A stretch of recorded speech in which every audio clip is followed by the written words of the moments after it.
তোমরা কেমন আছো? এখন যা গরম পড়েছে তাই ভাবলাম তোমাদের সাথে একটা রেসিপি শেয়ার করা যাক।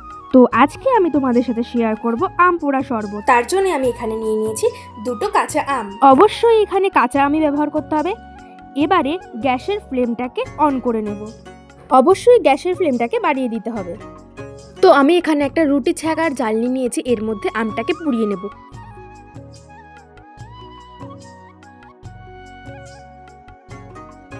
তো আমার এখানে আমটা পুড়িয়ে নেওয়া হয়ে গেছে। এবারে এর খোসাটাকে ভালো করে ছাড়িয়ে নিতে হবে। তো আমার দেখো এখানে ছাড়িয়ে নেওয়া হয়ে গেছে।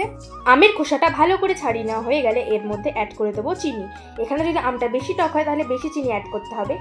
তো এখানে আমি বিট লবণও অ্যাড করে দিয়েছি। এবারে আমি হাতের সাহায্যে এই সবগুলো উপকরণকে ভালো করে মিশিয়ে নেবো। এখানে তোমরা মিক্সারেও করতে পারো এই জিনিসটা। এবারে এর মধ্যে অ্যাড করে দিয়েছি 1 লিটার ঠান্ডা জল। তোমরা চাইলে এখানে বরফও দিতে পারো। এবারে এর মধ্যে অ্যাড করে দেবো চাট মশলা। চাট মশলা দিয়ে এটাকে ভালো করে মিশিয়ে নিলেই তৈরি হয়ে যাবে আমাদের আম পোড়া শরবত। ভিডিওটা কেমন লাগলো অবশ্যই কমেন্ট করে জানাবে। ভিডিওটা ভালো লাগলে অবশ্যই লাইক, কমেন্ট এবং সাবস্ক্রাইব করে দেবে। আজকের জন্য এই পর্যন্তই, দেখাবে অন্য একটা ভিডিওতে। ধন্যবাদ।